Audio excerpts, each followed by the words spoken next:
Pronto, e aí galera, boa tarde, bom dia, não sei. É, eu vou gravar aqui uma aula para vocês. Esse primeiro vídeo ele vai ser um pouco mais curto, porque é uma revisão do que vocês já estudaram. Então, o tema demografia vocês já estudaram. Ano passado, quem foi do SESI estudou esse assunto comigo. Então, vou falar de uma forma mais só para relembrar. Acredito que Anderson já falou também, mas só para retomar e dar sequência, eu devo gravar mais um ou mais dois vídeos e deixar para vocês aí para a semana que vem, pelo menos. Então, prestem atenção. Eu estou projetando o módulo, ele deve estar aparecendo, imagino que apareça aí para vocês, mas o foco maior está em mim, porque eu acredito que a maioria tem um módulo. Quem não tem um módulo, minha sugestão também é que compre, porque tem muitas atividades interessantes no módulo. Então, o módulo 1, que na verdade não tem número, né, mas o primeiro módulo, ele vai trazer justamente a questão da demografia. Lembrando que demografia é o estudo da população, o estudo das populações. Então, a gente começa aí no capítulo 1 com o crescimento populacional do planeta. Então, a gente fazer uma análise de como a população mundial se desenvolveu ao longo do tempo. E aí eu já pulo aqui, para quem estiver acompanhando pelo módulo, na página 3, o crescimento mundial da população. Então, a gente tem que entender que a população ela teve uma grande explosão. Então, quando a gente para analisar a população de milênios atrás e a de hoje, a gente vai perceber que a taxa de crescimento dela vem aumentando significativamente. Então, por exemplo, para chegar no primeiro milhão, foi algo que demorou um pouco. Mas depois que chegou no primeiro milhão, para essa evolução acontecer, ela foi muito mais rápida. Então, está aqui a taxa de crescimento atual, né, a mais atual que o módulo traz, só para vocês entenderem qual é o cenário que a gente vive hoje. Hoje a gente já passa por um processo mais lento, e a gente vai ver que alguns países têm uma taxa de crescimento muito baixa, às vezes chegando a ser negativa. Isso foi muito diferente, né, quando a gente for observar nas décadas de 50, 30. Então, quanto mais a gente volta, a gente vai perceber que as taxas de crescimento são maiores. Não sei se vocês lembram, mas isso tem a ver com as pirâmides etárias que a gente estudou também ano passado. Então, está muito relacionado. A pirâmide ela muda ao longo do tempo. Então, a população também mudou. Ela cresceu muito rápido e hoje ela passa por um processo que a gente poderia dizer que ela meio que está estabilizada. A taxa de crescimento não é tão alta. Mas isso é uma questão matemática também, né? Quando a gente falava que a população crescia a uma taxa de 3% ao ano, se a gente tem uma população de 100 milhões de pessoas, beleza, 3% você vai ter um crescimento até significativo. Mas quando a gente tem uma população de 7 bilhões, se a gente crescer a 3%, tipo, esse crescimento ele vai ser muito maior. Porque, matematicamente falando, 3% de 7 bilhões é muito mais do que 3% de 100 milhões. Então, mesmo hoje a gente não tendo taxas tão elevadas, quando a gente vai ver um montante total, esse percentual ele acaba significando que a população continua crescendo de forma mais lenta em algumas regiões, como por exemplo a Europa, mas continua crescendo. Que é justamente o que ele diz aqui, ó. No final da página 3, início da página 4, ele vai falar que hoje a população ela passa por uma fase de crescimento mais lenta. Então, a expectativa de vida ela vai aumentar, as pessoas vivem mais, então a gente sabe que hoje a gente vive um cenário onde as pessoas têm uma expectativa de vida maior, as pessoas têm menos filhos, então basta você analisar quantos filhos sua avó teve e quantos filhos sua mãe teve. Quantos filhos você pretende ter? Provavelmente você respondeu, quando você respondeu de sua avó foi um número maior, sua mãe já teve um número menor, e você pretende ter ou a mesma coisa ou menos que sua mãe. Então, quando a gente analisa um cenário do Brasil, da nossa realidade mesmo, a gente já consegue perceber que o número de crianças que vem nascendo é muito menor. Pense quantos primos você tem e quantas tias você tem. Então, isso mostra como a taxa de crescimento populacional ela vem diminuindo.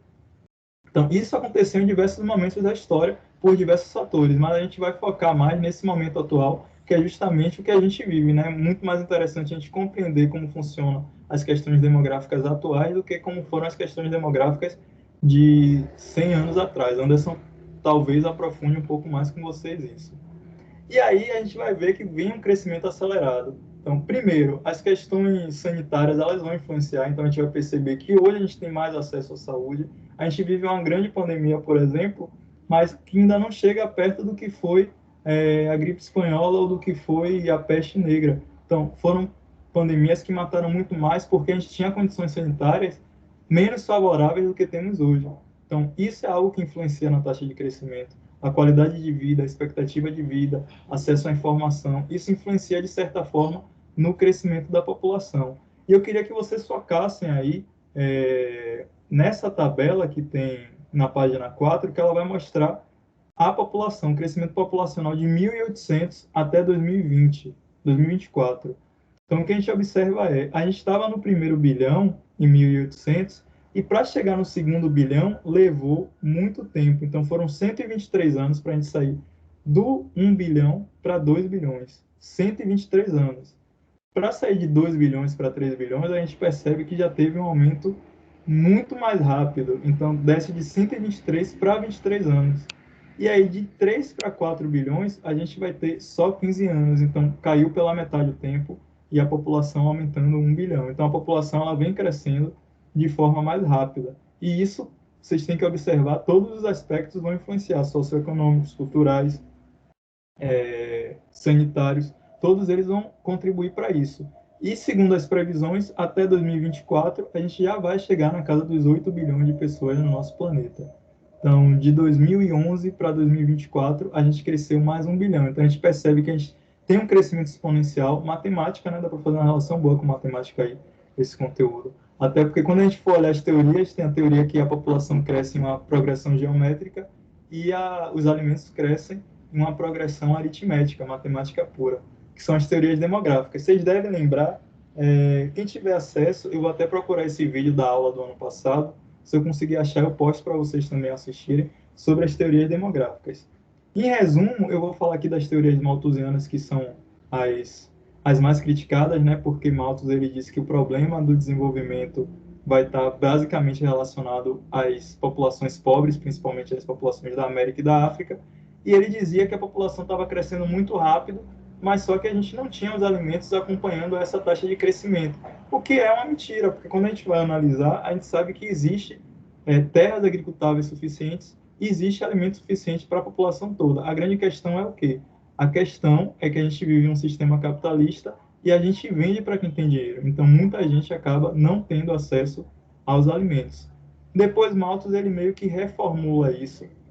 E quando ele reformula, ele vai tirar o problema dos alimentos e jogar o problema para as regiões subdesenvolvidas, as regiões pobres, como eu falei, principalmente a América Latina e o continente africano. Segundo ele, segundo Malthus, isso que atrasava o desenvolvimento do planeta. E essa população, que acabava tendo muito filho, contribuía também para o grande crescimento populacional. Aí vem as reformistas ou marxistas, que são justamente as que vão dizer: não, na verdade não é a população pobre que é o problema.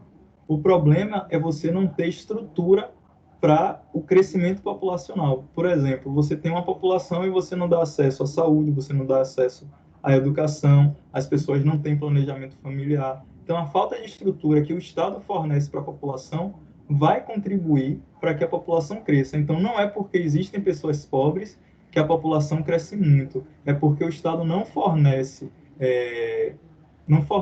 o básico, que é educação, saúde, para a população. Então, essa população sem informação pode, que não é, aí vem um detalhe também, a gente não está sendo determinista, é uma possibilidade. Possa ser que essas populações tenham taxas de crescimento maiores. Isso vai acontecer sempre? Não, porque é uma possibilidade, não é uma determinação. Então, é comum, sim, que em países menos desenvolvidos as taxas de crescimento sejam maiores, principalmente por falta de planejamento familiar. Mas isso acontece em todos os países pobres? Não necessariamente.